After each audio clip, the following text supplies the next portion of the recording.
strong deliverer. Ever be my strength and shield. Ever be my strength and shield. Come, let us worship together. Let us be present with God. Be one another's strengths and shields. Excuse me. For passing the peace this morning. Yeah. I'm not hearing you very well. You're sounding a little warbled. Am I the only one? Am I having an internet connection problem? Say something else. It was an audio thing, and I was not hearing your words. Okay, I am talking.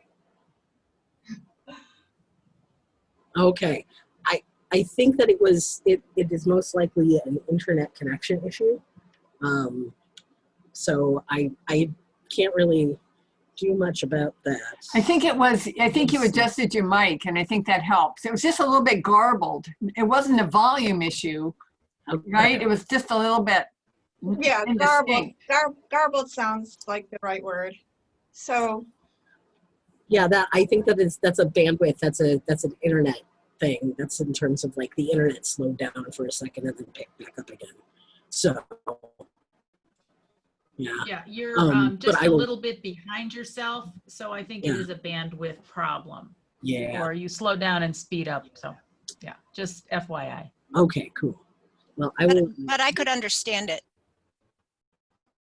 Okay, I'm going to close like all of my. There we go. All right. Welcome to worship, everyone. We are here to let God guide us and through one another be guided. For our passing the peace this morning, we're just going to go around one by one and say one word about how we're feeling today.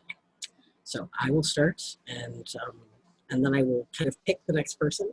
So my one word today is complexity. And now, Joan.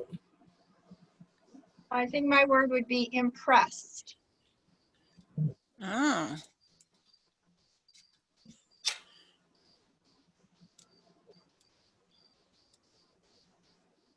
Oh, I didn't hear you say my name. What was that, Kathy? Grapes. Grapes. All right. I'm so curious about that. And now we'll go to Edie. Relieved, because my computer crashed, but I have all my stuff back. That's a terrible moment, for sure. All right, Terry. Hang on. I'm going to say roiled. Roiled. Roiled. Wow. Not broiled, roiled. Roiled, R-O-I-L-E-D. L-E-D, yeah. Okay, cool. Let's see, who else? Oh, Constance, hello. Welcome. Oh, Connie, you're muted.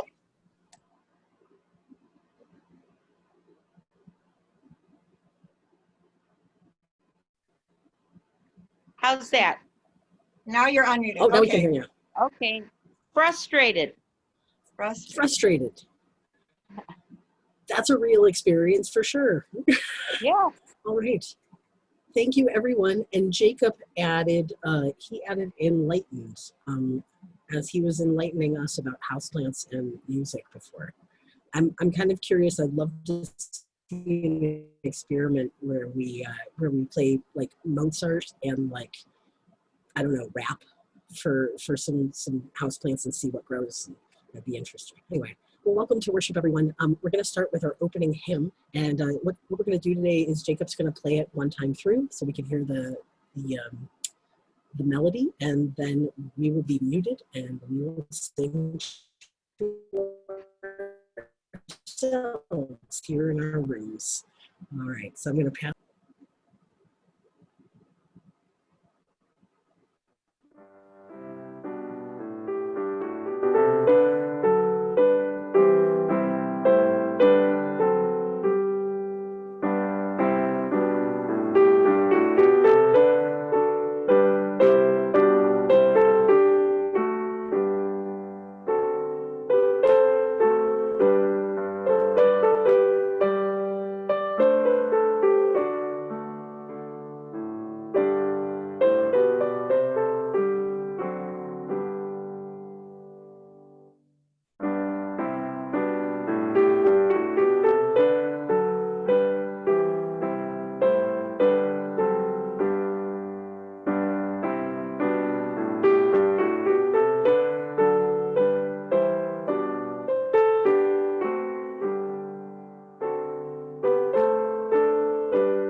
Thank you, Jacob. Thank you.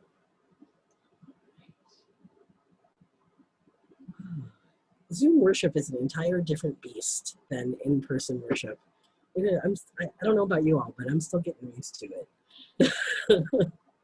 All right. So our first reading this morning is from the book of Exodus.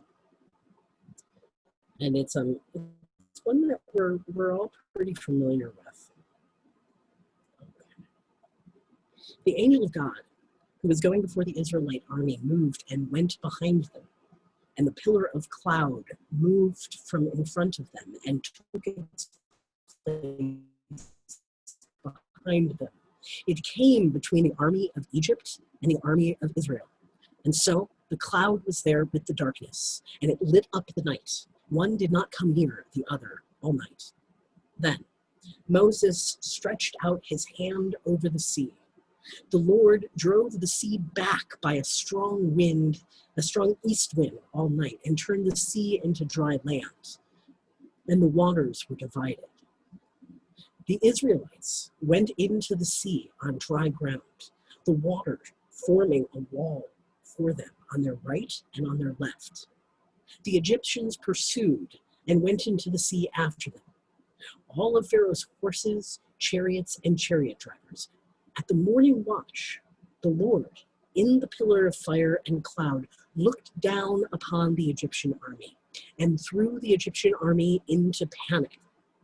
He clogged their chariot wheels so that they turned with difficulty. The Egyptians said, "Let us flee from the Israelites, for the Lord is fighting for them against Egypt." Then the Lord said to Moses, "Stretch out your hand over the sea so that the water may come back from the Egyptians upon their chariots and chariot drivers." So Moses stretched out his hand over the sea, and at dawn the sea returned to its normal depth. As the Egyptians fled before it, the Lord tossed the Egyptians into the sea. The waters returned and covered the chariots and the chariot drivers and the entire army of Pharaoh that had followed them into the sea. Not one of them remained. But the Israelites walked on dry ground through the sea, the waters forming a wall for them on their right and on their left. Thus, the Lord saved Israel that day from the Egyptians, and Israel saw the Egyptians dead on the seashore. Israel saw the great work that the Lord did against the Egyptians. So the people feared the Lord and believed in the Lord and in his servant Moses. The word of God for the people of God. Thanks be to God. And our second reading is from the Gospel of Matthew, Matthew 18, verses 21 through 35. Peter came to Jesus and said to him, "Lord, if another member of the church sins against me, how often should I forgive? As many as 7 times?" And Jesus said to him, "Not 7 times, but I tell you 77 times. For this reason, the kingdom of heaven may be compared to a king who wished to settle accounts with his slaves. When he began the reckoning, one who owed him 10,000 talents was brought to him, and as he could not pay, his lord ordered him to be sold together with his wife and children and all his possessions, and payment be made. So the slave fell on his knees before him, saying, 'Have patience with me, and I will pay you everything.' And out of pity for him, the lord of that slave released him and forgave him the debt. But that same slave, as he went out, he came upon one of his fellow slaves who owed him 100 denarii. And seizing him by the throat, he said, 'Pay what you owe.' Then his fellow slave fell down and pleaded with him, 'Have patience with me, and I will pay you.' But the first refused, and then he went down, threw him into prison until he should pay the debt. When his fellow slaves saw what had happened, they were greatly distressed. They went and reported to their lord all that had taken place. Then his lord summoned him and said to him, 'You wicked slave, I forgave you and all your debt because you pleaded with me. Should you not have had mercy on your fellow slave as I had mercy on you?' And in anger, his Lord handed him over to be tortured until he should pay his entire debt. So my heavenly Father will also do to every one of you if you do not forgive your brother or sister from your heart. Those are some pretty major words from God to start the sermon today. That if we do not forgive our brothers and sisters, forgive their entire debts and have mercy on them, that every one of us will be handed over to be tortured until we pay our entire debt. Strong words this morning from God and from Jesus, you know, the dude of compassion. This is not a particularly compassionate response. And this morning, as we're thinking about forgiveness, thinking about the act of interpersonal reconciliation, we're also kind of wrestling with the story from Exodus, right? Where God chooses an entire race of people and saves them from destruction against an enemy, and the entire enemy is destroyed by a natural disaster. And so I'm thinking about these two things in juxtaposition, that here we have, you know, God making a decision about an entire population, entire demographic of people, and then using nature to really make a point, right? And then the idea that we are all tasked with forgiveness, 77 times forgiveness, like ultra super extreme forgiveness of our fellow Christians, of our fellow people in faith. This is a challenging thing, I think. So these are two challenging things that are happening right now, especially as, you know, we all look, we look at pictures of the West Coast. We talk to our friends who are in California and Oregon. You know, I've been talking to my friends. I had a friend send me a picture, and it was 11 a.m. in San Francisco in the Castro. And the picture that they sent me was a blood red sky. And then the camera, or the clock on a particularly iconic building in the Castro saying 11:02 a.m. So here we are. God is not subtle. We see that in Exodus. God is rarely subtle in the messages that God is giving us.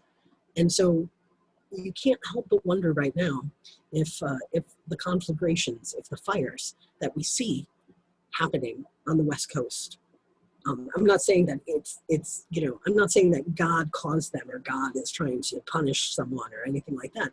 However, I think what I am trying to say is that God is not subtle about pointing out how interconnected we are, how small we are, how we are dependent upon one another for our survival, right? And so our inability to properly fight or combat or change the ecosystem to allow the fires to not occur or to be able to fight them with efficiency is being stymied by where we find ourselves as a nation in terms of our soul, in terms of where we find ourselves in our interrelations with our neighbors, with those that we are tasked to care about, you know? And so these are the two things that are happening kind of at once right now.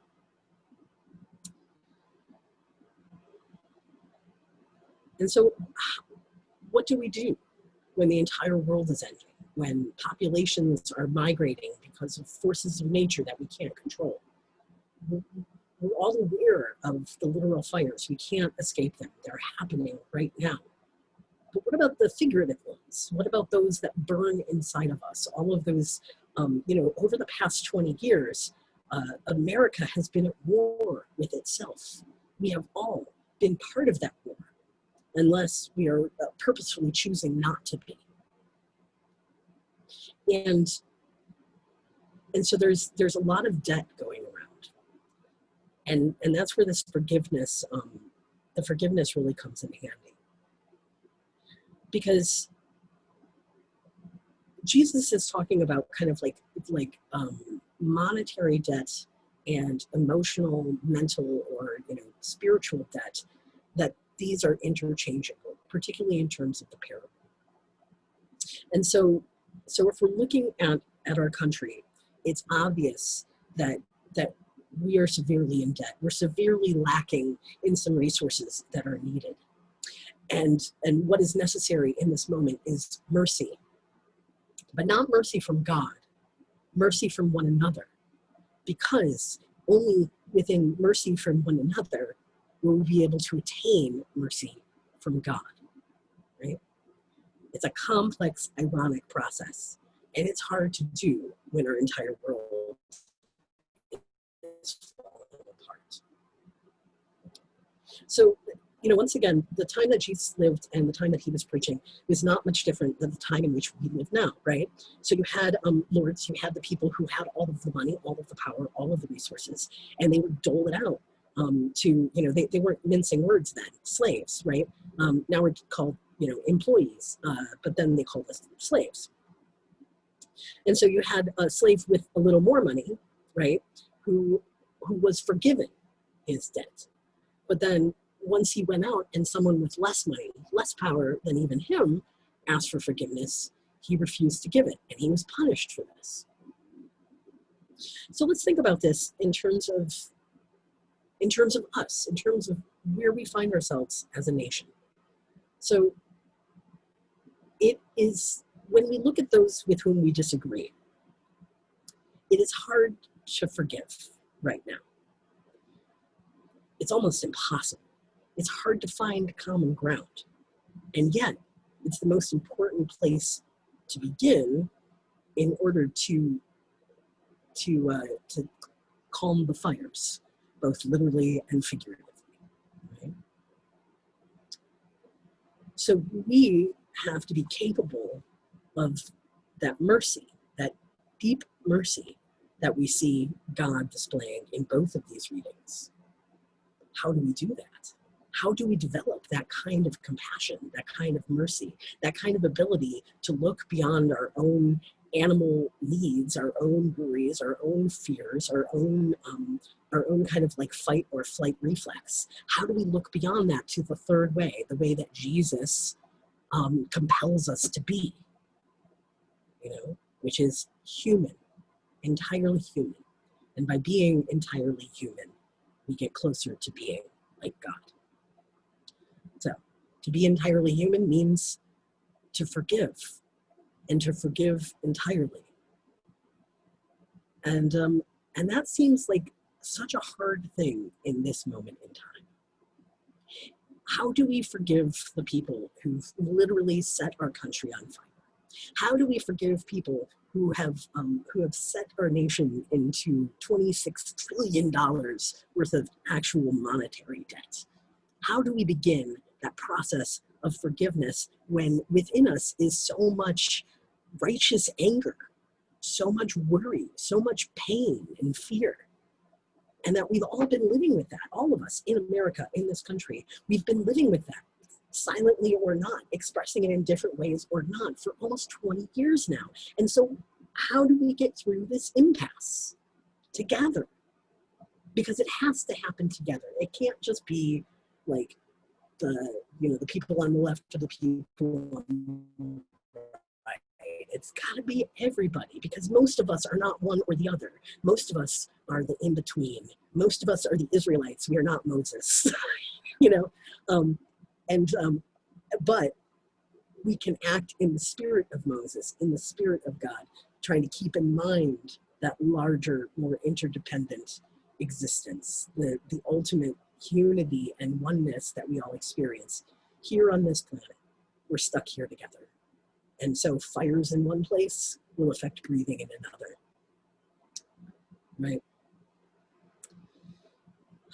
To consider forgiveness, we really do have to consider our grievances.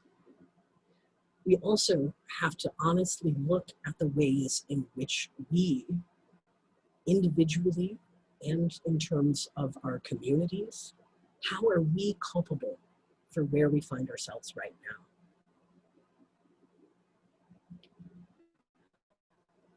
It's, this past week we celebrated celebrate's a weird word, but there was one of the kind of a national day of remembrance and for National Suicide Prevention Day, right?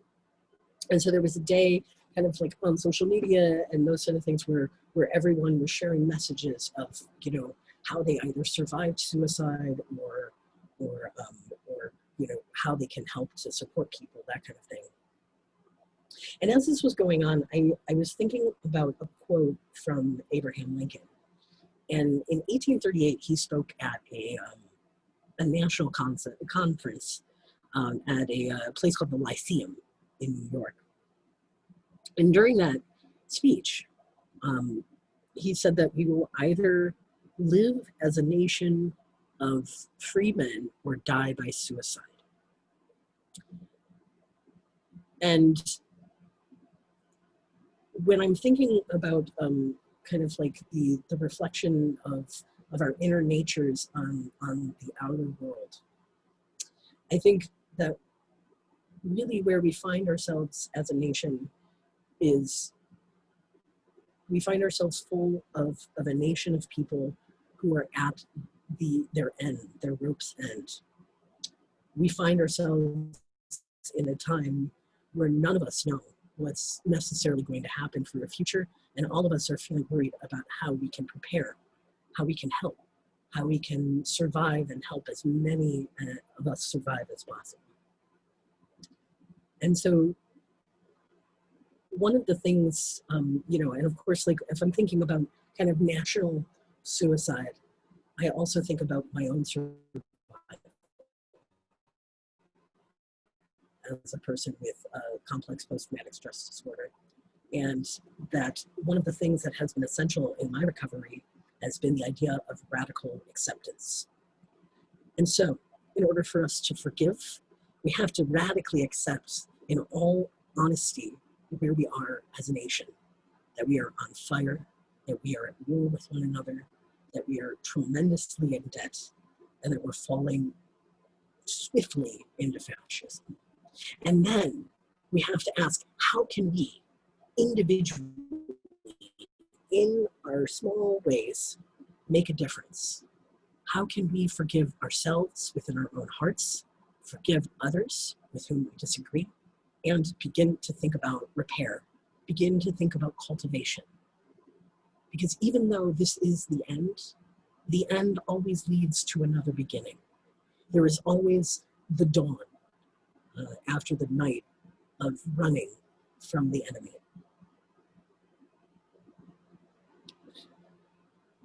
And I think that's what I want to leave us with today, is that to forgive is going to begin with internal work and then interpersonal work, but that this will affect our ecosystem. It will affect our earth, because to repair the earth, we need to repair ourselves. To love the earth, we need to love ourselves. And so we forgive our debts and we forgive our debtors. And to this I say, amen.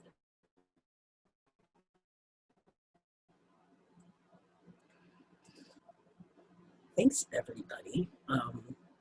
I would like to give just like a few minutes here for reflection. Does anyone have any thoughts? Can we have some reflection music from Jacob? I think that's great. Jacob, would you like to play our hymn, actually? Precious Lord, Take My Hand? Okay.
Thank you, Jacob.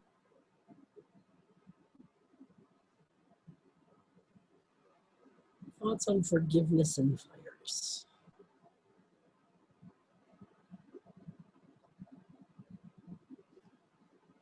My thoughts on forgiveness is I don't think you can forgive unless you are asked for forgiveness.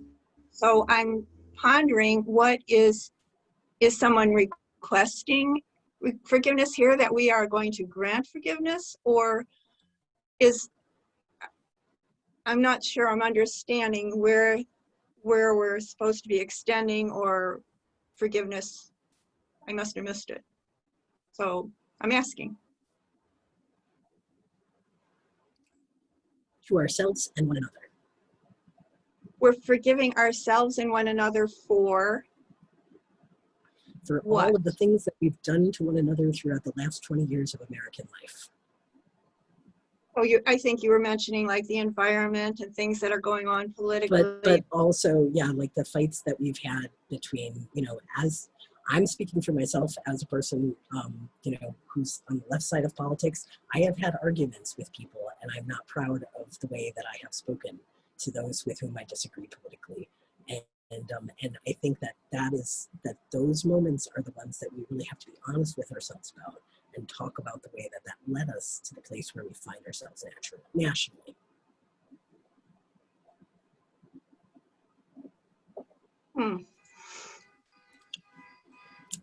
That it's not just the right wing, that they are not the ones who are only at fault here. It's not. I didn't hear that.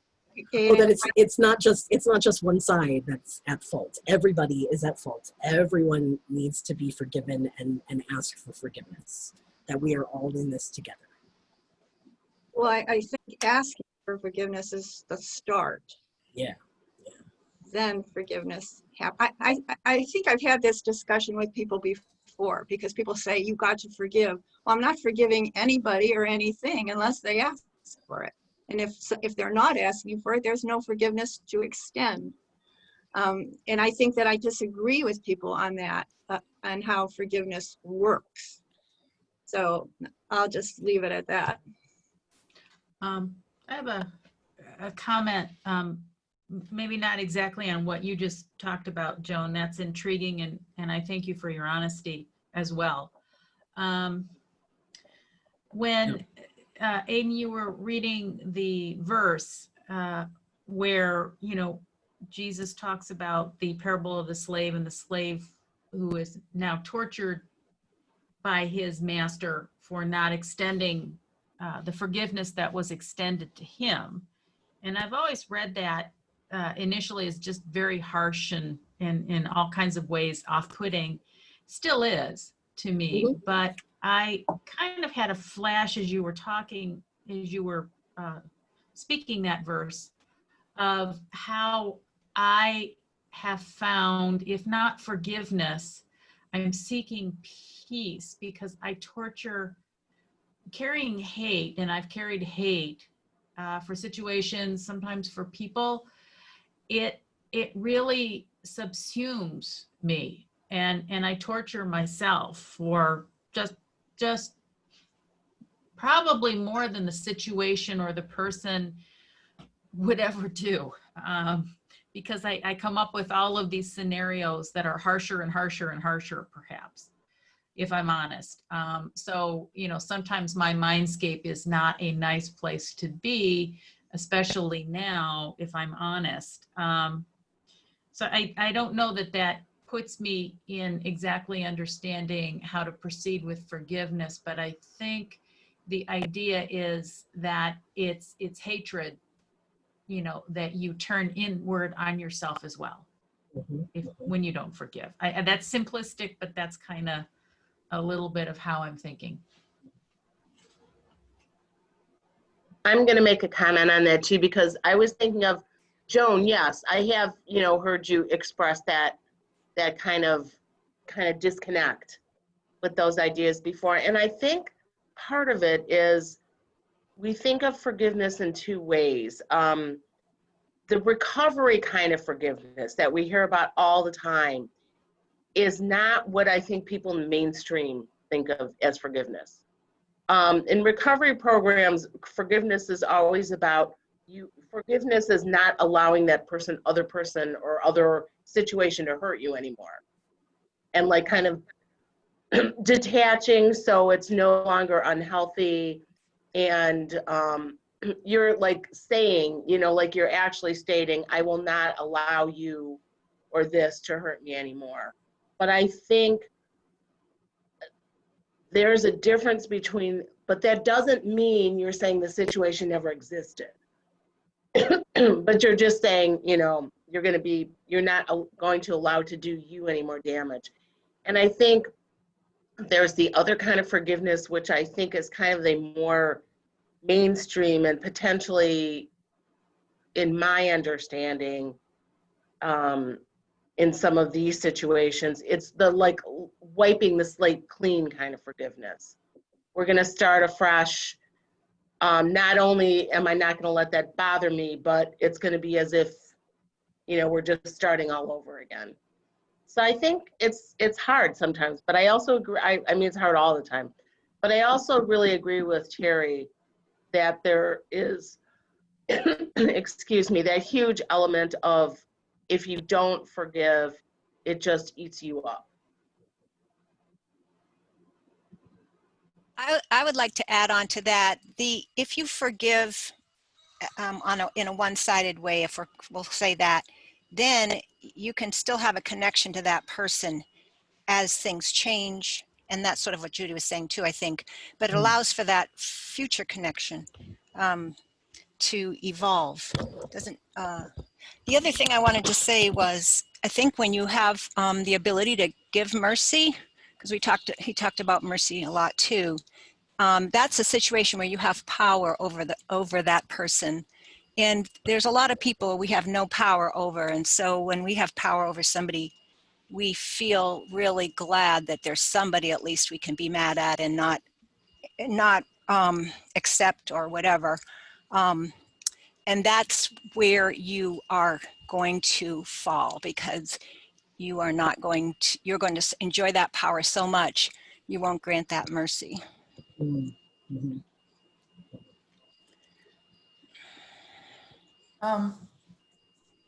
One thing that I think this is a really difficult topic, and like I also find it really hard to forgive, like, I don't know, Jeff Bezos or you know, anyone who like is in that category, right, of people who I feel like are just really usuring the system and benefiting from that. But I saw a movie at the Cleveland Film Festival once, which was a documentary on radical forgiveness, and it followed 3 case studies.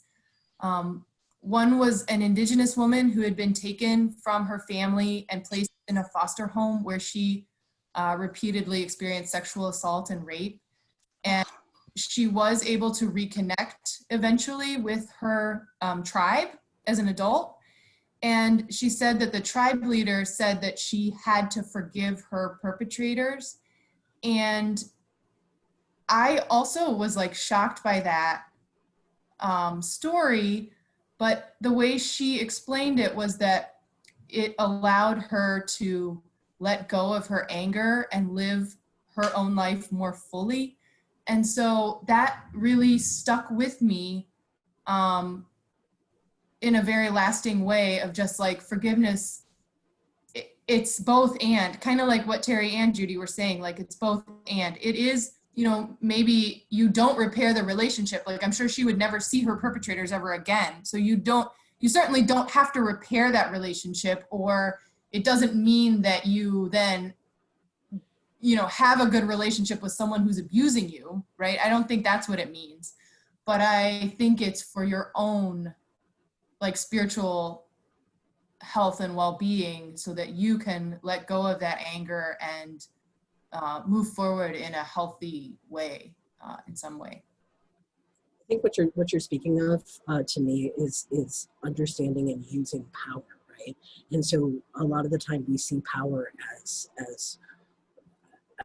a domination thing, or as a power over, but that there's a power in forgiveness, a power in reconciliation, that is it's sort of it's kind of like the upside down world of the power that comes with domination. That the power of that there's a power in forgiveness and mercy that is kind of like a unifying or a bringing back together that which has been separated, but not necessarily like bringing it back together into like direct. This is just something I'm kind of working out right now, but does that make sense that there's a power in mercy, that there's a power in forgiveness, and it's a completely different power than the power that we see demonstrated by governments and armies and that kind of thing. So, yeah. And Jesus understood that power. Dale. Yes. I'm thinking that often forgiveness is like wrestling, or at least part of forgiveness is a wrestling process. Mm-hmm. So if somebody comes to me and asks for forgiveness, or I ask someone else, you know, it's not just a quick, oh, no problem. No, you really hurt me. And I need to know how this is going to be different. So I think interpersonally, when someone you care about and who cares about you, forgiveness is a real, sometimes emotionally difficult wrestling. But also with ourselves, in terms of forgiving ourselves, which, at least me, I need to get better at that at times, for sure. But sometimes it's only after a period of wrestling with, you know, what did I do? Why did I do it? What was going on with me that led me to act in a way that I'm not proud of? And then I think perhaps, then I can stop wrestling and forgive myself and move on. Mm-hmm. Mm-hmm. Jonathan. Speaking of wrestling, I'm wrestling with the idea of forgiving someone 77 times, and then in the parable, the master forgives the servant once, and then condemns him to torture until the debt is paid. Mm-hmm. And so I wonder, I wonder, like, later on if the master says, you know, actually you can go before all the debt is paid, but that just doesn't get included in the story. But it tells me something like forgiveness requires some kind of confrontation with justice too. Like the servant has to confront the magnitude of the wickedness that he's perpetrating and not forgiving his fellow slave. So there has to be some kind of encounter with, I guess, with justice, with the truth of one's actions, maybe for forgiveness to be possible. So I don't know. I'd like to see what the follow-up is on the master. If I mean, you see, it seems like pretty just person. Like maybe that torture is that inner wrestling with the, oh wow, I really did treat my fellow terribly, and that just, you know, pains me so much inside. I don't know how that awareness comes. I don't, but yeah, what is forgiveness? What's the quality of it? I think is something I'm wrestling. The quality of forgiveness, huh? Interesting. I think we got room for like one more comment. Edie. Oh, okay, I didn't hear what Aiden said. Oh, I was hoping for like one or two more comments. Oh, okay. Yeah. Okay. So Edie, go ahead. I guess I want to, in my mind, distinguish between forgiveness, which I think, you know, in the parable of the prodigal son, the father welcomes the son back before the son even has a word out of his mouth. You know, the father doesn't know if the kid is going to ask forgiveness and apologize or just wants a meal, you know. I think that there's grace and forgiveness that is important for us more than anything else, maybe. The one who's doing it. And then there's also restoration of relationship. And that, I think, is a much more fundamental, the wrestling that we've been talking about, that has to happen to restore that relationship. And that may not be possible to happen, you know. And the other point I want to make, you know, we talk about the powers and principalities. And when I think about the people that I'm most upset with today, for example, you know, it's not people that I have differences with on a personal level, you know, that they somehow dissed me or whatever it was. You know, it's people that are like destroying the world or killing people or, you know, bombing, whatever, I don't know, you know. But, and I can, for my own sake, I think, extend grace to them in my head. They haven't asked me for forgiveness, but the thing is, I also recognize they are worshiping, caught up in the powers and principalities for, you know, whether it's money and greed and their personal power that they get by somehow thinking they're aligning themselves with our president, you know, whatever that is, I can somehow extend grace to them while I'm also recognizing that whatever has gone on in their lives and in their mind, that they want to align themselves with these destructive forces, I don't need to excuse that. That to me is wrong. And I can extend grace to them while also recognizing that I don't want to have anything to do with those kinds of relationships, you know, and with them when they're involved in those kinds of things. So anyway, it is totally complex. Yes, it is very complex. And Edie, I think you picked up on my Walter Wink without me actually saying his name. But yeah, a lot of this, a lot of kind of what I'm talking about right now really does come from Walter Wink, who is he's a theologian and philosopher. This book, Engaging the Powers, it's been a book that's been blowing my mind for a decade.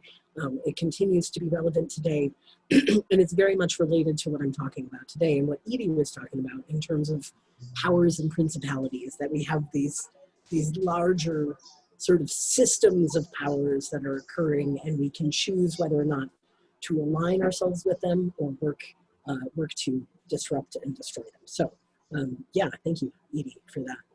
Just going to add, for people that are not that familiar, I think it's Ephesians 6 makes reference to the powers and principalities. And it's just a nice little encapsulation of issues. Yes, it is. Thank you. Thank you. I want to come back for a second. Actually, I want to come back to Joan. But Joan, when I think of your words, I think often asking somebody to forgive me is difficult, but it gets the ball rolling in terms of this interpersonal wrestling. And it really can't, often it can't work without me asking for forgiveness. But there are times when people just decide to forgive that other person without any interaction at all. But for their own mental well-being, they just want to forgive this person and move on. So I guess that's the other kind of end of the continuum, so to speak. So Joan? Thank you for that, Dale. We will disagree on the use of the word forgiveness here. I'm always going to be in this place on the word forgiveness and how it's being used in some instances. I think, like Judy mentioned, detachment. Terry mentioned finding peace. And that's Dale, you said moving on. Those are all good words. And Edie, extending grace. It's the word forgiveness that I'm taking issue. It takes two to forgive. One has to ask and one has to forgive. It's not something that we can just do on our own. And I'll rest. Sorry, Aiden, we're taking up too much time, right? I love wrestling. I love the wrestling. The wrestling is wonderful. It makes me happy. So my middle name is Jacob for a reason. Yeah, we do need to move forward because it is 11:50 and I have to be going in 10 minutes. So I think that what I would like to do now is I'm going to invite Jacob to perform our special music, and then well, do you think we should do prayers first or special music first? I'm going to get the body's thought on this. Which would you like first? Let's do prayers, and then if you have to leave, Jacob can send us out. How about That sounds that? great. That sounds good. Amen. Okay, cool. So Jacob, would you please guide us into prayer with our song of prayer? And we'll sing it through together twice, but on mute.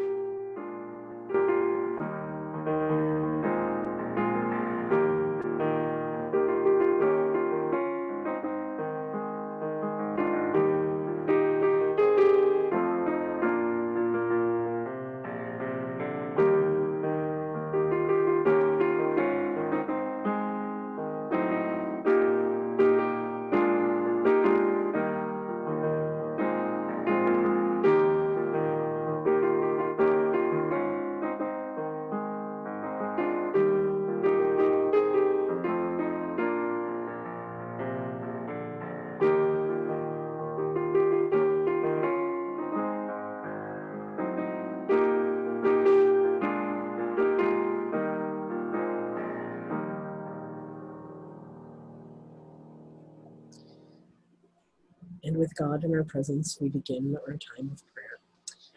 As we share our prayers with one another, we will answer with God hears our prayer.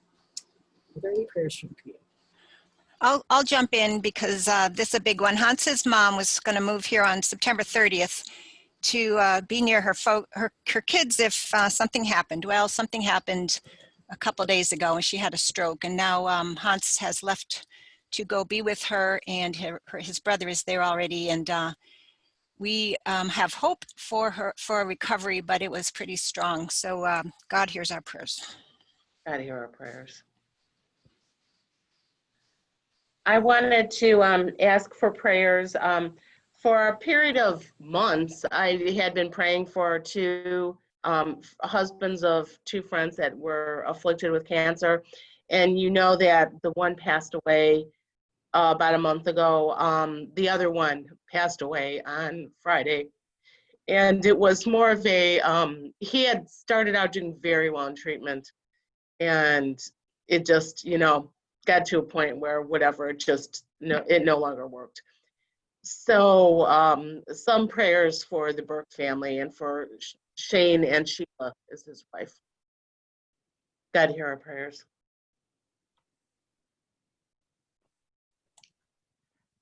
I want to lift up, well, in particular, the people on the West Coast in California, Oregon, Washington, who are experiencing all the fires, and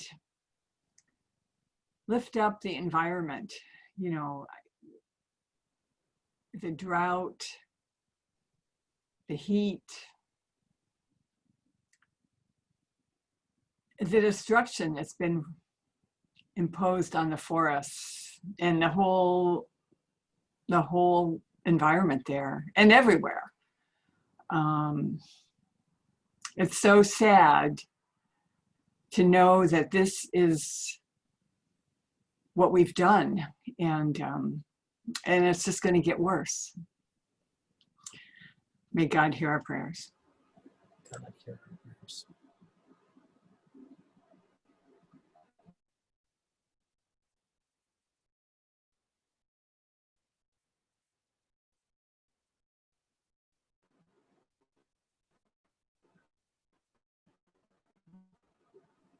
And as I lead us into the prayer that Jesus said, let's say one more prayer for the earth and for the human species, that we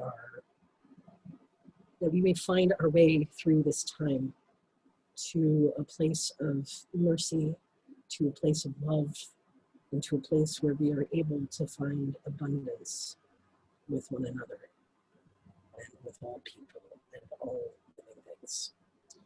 Amen. God hears our prayers.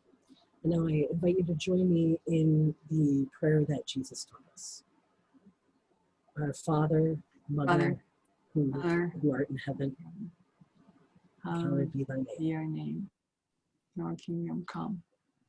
Your will be done on earth as it is in heaven. Give us this day our daily bread.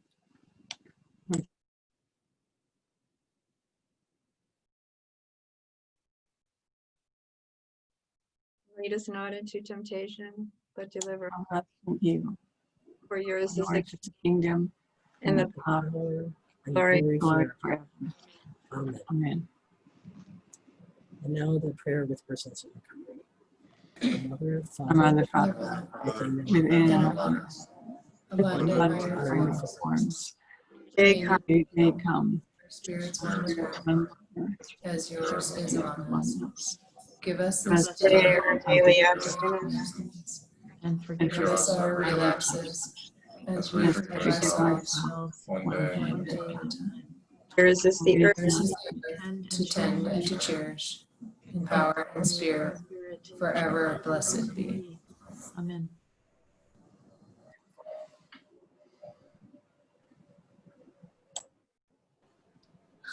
Amen, and blessed be.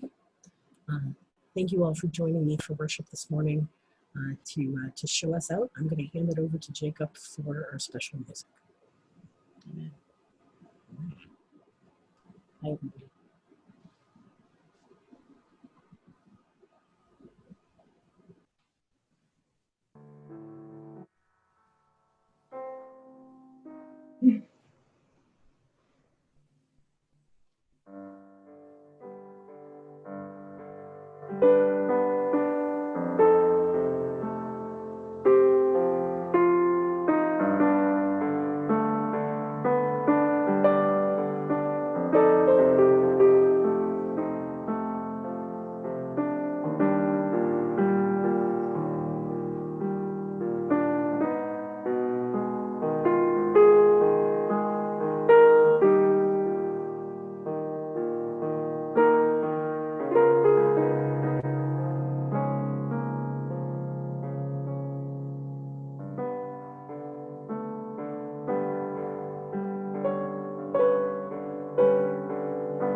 Thank you, Jacob. Thank you. Any announcements? Are we done? We're apparently done. Judy? Judy, you're muted. Yeah, I just realized that. Thank you. I don't think we have any announcements. Julio de Burgos worked yesterday on the courtyard. They cleaned a lot of stuff up. They're putting They put a new fence around it to ready it to be used as their intention is for that to be like a reading garden. And so there's some new plantings. So that's cleaned up a lot. We are continuing, I guess I do have a couple of announcements now that I'm saying it. We are continuing to look at the situation with the pillar. We most likely will go ahead with replacing the damaged pillar. We voted on that, but we don't have, we don't have anything finalized with that. And also we are having the company can drill small holes into the 2 middle pillars, the ones that we've never had anything done with at all. And we're like, it came up like, well, how do we know that those are in, decent shape? Well, they're able to come out and drill small holes into them and use a camera to see if there is any rot or decay on the inside of those pillars. So they said that should be, give us a much better picture of if there's any problems. So we've decided to go ahead with that. I think that those are the two things that have changed this week. So that should be it. And then next week, there's going to be the Cleveland Orchestra. Oh yeah, that's right. On the 19th, right? On the 19th at Mhm. on the steps, I believe, Yes. of Archwood for Julio de Burgos is also having voter registration activities on that day as well. So, that's happening in a social way with Julio de Burgos and the community next Saturday. Carrie, what time is that? I believe that's 4 o'clock. Is that, and please correct me if I'm wrong. I'm not sure. I was thinking it was 6. Okay. But we can get that information out to confirm it. Put that in the blast. Yeah. Mm-hmm. Yeah. And it's the we'll put it- Hispanic Festival, right? I have written down from 4 to 8, the Hispanic Festival. Yeah. Right, but the orchestra isn't that whole time. No, I think Christina was specifically asking about the orchestra. Right. You're right, Edie. Yeah, I was actually asking about the voter registration. That was okay. That should be from 4. I would think that's from 4 to 8. Yeah, I'm assuming that's the whole length of the time.